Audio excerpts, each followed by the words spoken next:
महाराज जी, मन बहुत परेशान क्यों रहता है? देखो, तब लग कुशल न जीव को सपने हु मन विश्राम, जब लग भजत न राम को शोक धाम तज काम। पाप आचरण अशांति पैदा करते हैं। पूर्व जन्म के, इस जन्म के पाप आचरण हमारे मन को निगेटिव विचार देते हैं, चिंता देते हैं, उद्विग्नता देते हैं, भय देते हैं। अगर हम नाम जप करें, हमारे पूर्व के पाप नष्ट हों और वर्तमान में हम पापाचरण ना करें तो हमारा मन शांत होने लगेगा। नाम जप करते हुए भी यदि वर्तमान में पापाचरण करोगे तो मन शांत नहीं होगा। पाप का फल है अशांति, दुख, चिंता, शोक, भय। ये कान खोलकर सुन लो। जितना ये निगेटिव विचार, जितना ये ओवर थिंकिंग, जितना ये डिप्रेशन, ये सब पाप आचरण का फल है। मनमानी आचरण करो, मनमानी खान पान करोगे तो तुम्हारा निगेटिव विचार, इतना निगेटिव विचार कि तुम्हें सुसाइड करने के लिए तैयार कर देगा। तुम्हारे ही कर्म तुमको तुम्हारे हाथ से मरवा डालेंगे। आप सोचो, मरने से कितना भय लगता है, लेकिन निगेटिव विचार इतना बढ़ा, पाप इतना बढ़ा कि हम अपने हाथ से अपने आप को शूट कर लिए। फिर क्या है? दुर्गति ही दुर्गति तो है। इसलिए हम कह रहे हैं, मन को यदि शांति चाहते हो, विश्राम चाहते हो, जो चाहत है नित्य सुख, अरु मन को विश्राम, हित ध्रुव हित सो भजत रहो पल पल, श्यामा श्याम श्यामा श्याम श्यामा श्याम। अभी आनंद आ जाएगा। पापाचरण रोको, भगवान नाम जप करो, पवित्र आहार करो, अभी आनंद आ जाएगा। नहीं करोगे तो फिर अब यही तो चल रहा है। पूरा संसार अशांत है, तुम ही थोड़ी अशांत हो। आप सब अपने अंदर देखो। यदि भगवान का भरोसा नहीं, भगवान का भजन नहीं, तो अशांत हो। आप देख लो। और अशांत से कुतः सुखम, जो अशांत है वो सुखी कैसे हो सकता है? इसलिए नाम जप करो, भोजन पवित्र रखो, आचरण पवित्र रखो। ये मुर्गा मुर्गी, बकरा बकरी, अंडा, इन खाने से कोई बलवान नहीं बनता, इनसे कोई सुखी नहीं होता है। सब पापाचरण है, कुछ नहीं है। जीभ के नीचे गया सब मल हो गया। होश में हो जाओ, गंदे आचरण छोड़ दो, हमारी बात मान लो। जैसे तुम मुर्गा को काट के खा रहे हो, ऐसे काल तुम्हें काट के फेंक देगा। उसके सामने किसी की बस नहीं चलती। होश में अगर तुम जीवों को जलाओगे, काटोगे, मारोगे, खाओगे, व्यभिचार करोगे, गंदे आचरण करोगे, अशांत रहोगे, दुखी रहोगे, और बाद में तुम्हारा विनाश होगा, नाश होगा बहुत बुरी तरह। इसलिए हमारी प्रार्थना मान लो कि अच्छे आचरण करो, किसी जीव को दुख मत दो, और गंदे भोजन से बचो। गंदा भोजन बुद्धि को भ्रष्ट करता है। तो हमको भोजन पवित्र, आचरण पवित्र, तब शांत मन होता है। ऐसे थोड़ी शांत हो जाता है। मन अशांत तभी है, कोई पापाचरण हो रहा है और भगवान नाम जप नहीं हो रहा, इसलिए है। मन अशांत हो जाएगा यदि तुम्हारे द्वारा पाप होगा, यही दंड है। शिखा जी दिल्ली से। राधे राधे महाराज जी। महाराज जी, मेरी भी दोनों किडनियां खराब है। कहीं ना कहीं मैंने इसको स्वीकार कर लिया है। महाराज जी ये कह रहे हैं कि आप विचलित हो जाते हैं जब शरीर बिल्कुल साथ नहीं देता। नाम जप करने का तो प्रयास कर रही हूँ, बट आपका प्रवचन सुनती हूँ तो ठीक रहती हूँ। फिर महाराज जी इस स्थिति में महाराज जी कैसे? देखो, किसका है, एक बार तो ये स्वीकार करना कि मुझे मरना है, ठीक है। राइट टाइम मरना है, जब मरना है, बीच में मरना नहीं। और राइट टाइम में मरने के लिए किडनी हो या ना हो, दोनों बात सोचो। किडनी स्वस्थ है तो राइट टाइम जो तुम्हारा है उसमें मरोगे कि नहीं मरोगे, और किडनी अस्वस्थ है तो भी उसी में मरोगे। हमें चिंता क्या करनी है? उचित औषधि लेते रहिए।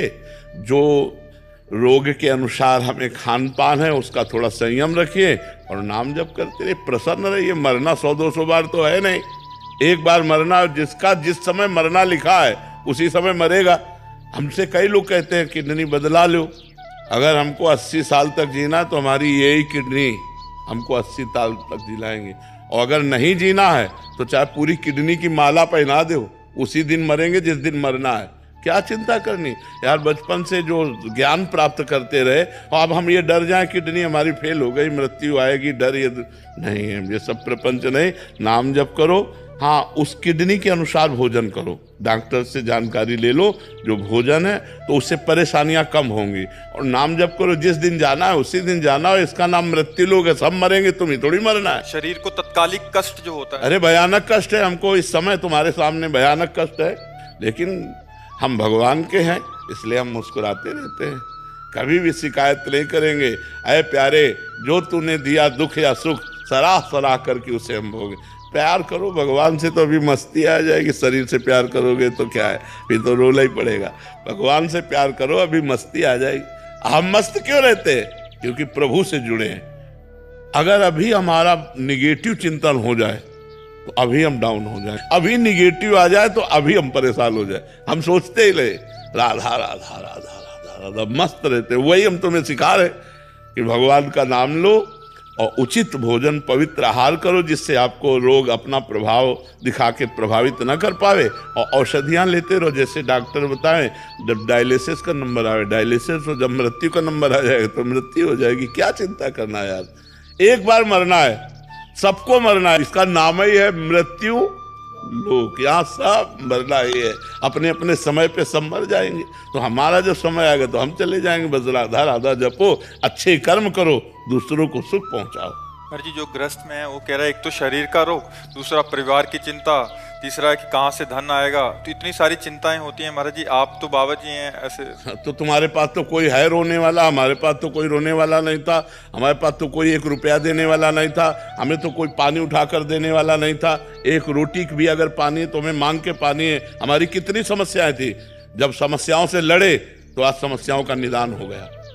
पूरे जीवन में 8-8 दिन 10-10 दिन भोजन नहीं, किडनी आज से थोड़ी खराब है। कितनी समस्या, 1800 की दवा लिखी गई तो 5 पैसा नहीं, हमारे पास 1800 की बात क्या। और आज मालिक की नजर हो गई तो आप देख लो, सैकड़ों दुलार करने वाले लोग हैं।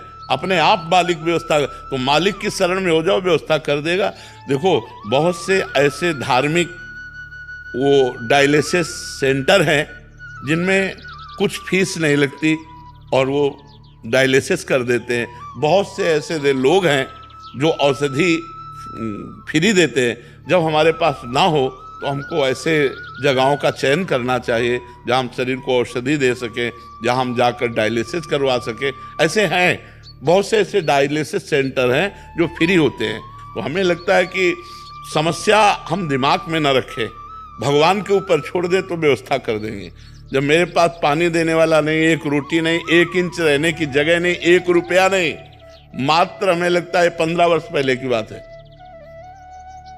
वो आज भगवान ने हर व्यवस्था कर दी। तो वो भगवान तुम्हें देख रहा है।